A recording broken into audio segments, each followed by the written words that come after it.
earlier in my memory, I don't remember people having 3 meals a day.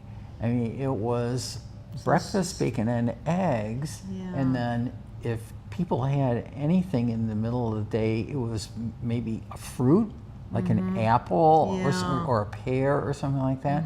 And then the meal towards the end of the day was more of a family experience where everybody got together. You know, you had a meat, you know, and the vegetables and so forth alongside of it. So courses, you had your kind of vegetables, pickled vegetables, soup, meats.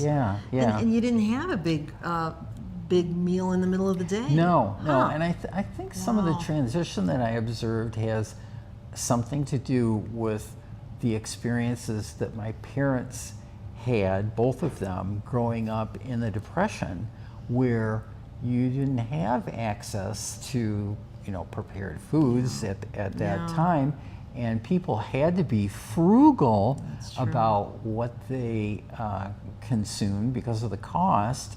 So coffee was very inexpensive. Who would even think of, you know, trying to get orange juice, because I'm sure it was prohibitively expensive. Isn't that crazy? And you made use of the things that were available. In fact, I recall from my father's side of the family, and growing up on the same farm where he grew up, during the Depression, they were reliant on local wild resources for their needs. Yeah, and the rabbit, I remember rabbit stew. Rabbit was a primary, you know, item on the menu, together with things like pheasant. You know, those were the two big staples because they were still prolific there. Although pheasants have kind of gone the wayside, particularly back in Illinois, because farming practices changed, and all of the hedgerows that used to exist between the different plots of farmland are gone.